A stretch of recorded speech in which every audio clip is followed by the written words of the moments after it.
The benefits of building apps on-chain. Blockchain networks are information networks which can be leveraged to build new types of tools and experiences, variants, Alana Levin writes. It sometimes feels like there's an aversion to embedding elements of crypto into otherwise more traditional types of consumer applications. After all, why should something like a movie ticket live on-chain when millions of people already buy movie tickets as is? Or so the logic goes. This is short-term thinking. The real unlock lies in the long-term capabilities created from the buildups of data that aggregate on-chain. Traditional-looking apps with select elements of data or resources on-chain create the ability to see patterns of user across both time and applications. These are new information networks that not only don't but can't exist in Web2.0. My hypothesis is that these information network, or metagraphs, will expand the design space for engaging and exciting consumers. Alana Levin is an investment partner at Variant, where she focuses on infrastructure. Blockchains as metagraphs. A straightforward way to envision a blockchain is as an open, permissionless database. Users interact with applications via wallets, which live above the data layer on-chain.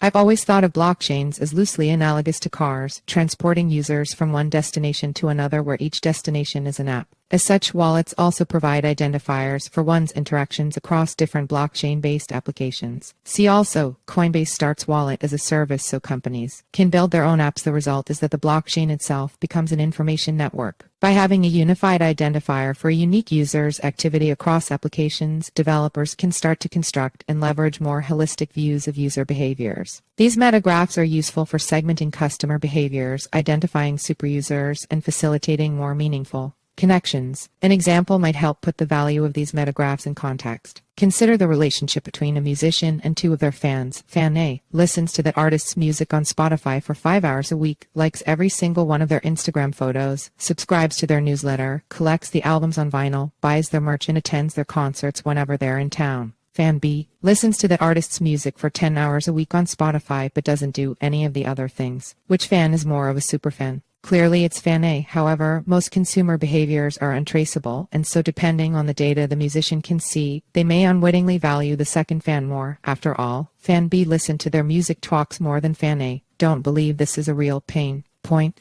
Say that the musician is Taylor Swift, and both Fan A and B really want to be whitelisted for early access to ticket sales for her next tour. Based on Spotify data alone, Fan B would likely receive priority. A painful result for Fan A and an unoptimized outcome for Taylor. Blockchains change this dynamic. Putting information and activity on-chain expands the surface area for how applications, creators, and consumers may think about patterns of behavior. Many of the components in the musician example could easily involve minimally invasive on-chain elements. Subscribe to a newsletter via Mirror with on-chain provenance of that subscription, like/collect social media posts on Lens or maybe one day Farcaster.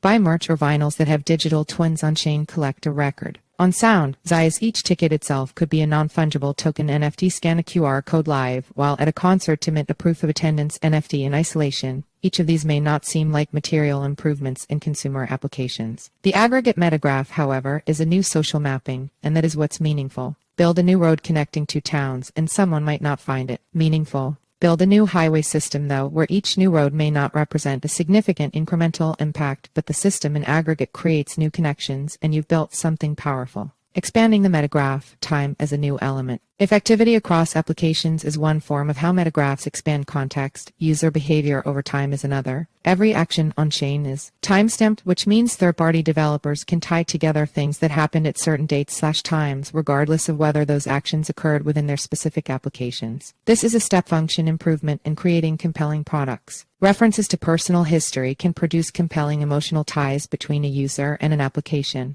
But within Web2.0, time as a dimension has been gated to incumbent apps. The data is siloed, so apps can only reference behaviors that existed within their app. These emotional ties are powerful retention levers. Case in point, I still use Snapchat despite not having sent an actual Snapchat in years because I enjoy the on this day 5 years ago type of reminders and the nostalgic feelings they evoke. The longer an app has been around, the greater its ability to embed time into the product. The problem is that new applications can't tap into such elements of time. To date, the only way to create an on this day 5 years ago type of notification is if the app has been around for at least 5 years. This is not a favorable environment for new apps, which may explain why we haven't seen many new consumer apps take off in recent years. Web3 changes this dynamic. By encouraging activity to live on-chain, it democratizes access to information. See also, It's time for Web3 games to embrace play and earn opinion. The ability to tap into global contextual information expands the design space for builders to remix and reimagine consumer experiences around specific points in time. One of my favorite examples would be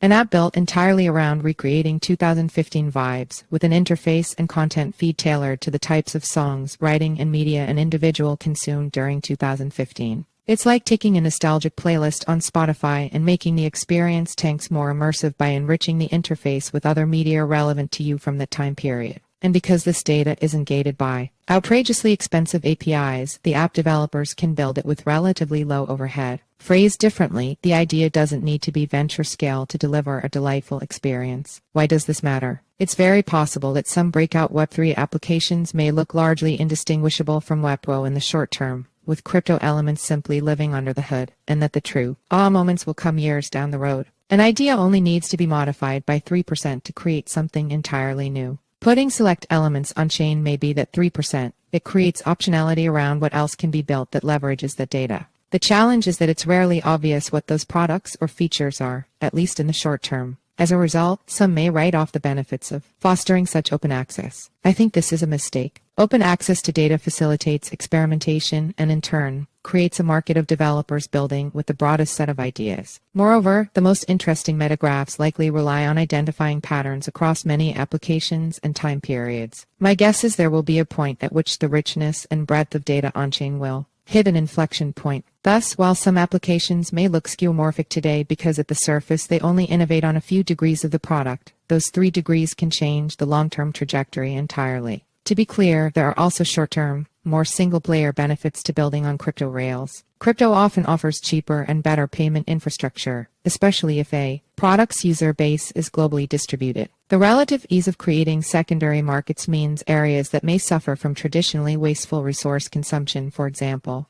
unused airline tickets, reservations, etc., can be made more efficient and unlock net new value. Attribution and value attached to sources of distribution may be easier to track and program on-chain. See also decentralization on a spectrum opinion, but with each of these single-player examples, it's important to note that the problem to be solved should never really be viewed as a crypto problem. Rather, the framing should be to use crypto as an enabling technology for whatever industry the application actually lives within: restaurants, entertainment, sports, content creation, etc. The most compelling, short-term benefits are often best described relative to the context of each industry. The point of this piece is to highlight what might be enabled when large parts of a broader system are rearchitected in an open and collaborative way, because that's arguably less obvious, but just as important. We're now at a point where crypto is becoming both easy and secure enough that using it under the hood adds little to no cost, and at a minimum opens a valuable call option for future product directions. So if you're building an app that leverages elements of crypto and someone asks why does it have to be Web3, send them this piece. Because the question shouldn't be whether blockchains are necessary, but rather whether they're helpful. It's like asking if a car is necessary to get from one place to another 20 minutes away. It's not necessary, but so long as the technology is safe and sufficiently inexpensive, it's probably preferable. The same is true of blockchains. So long the infrastructure continues to improve, the answer to is it helpful to leverage blockchains will increasingly be yes.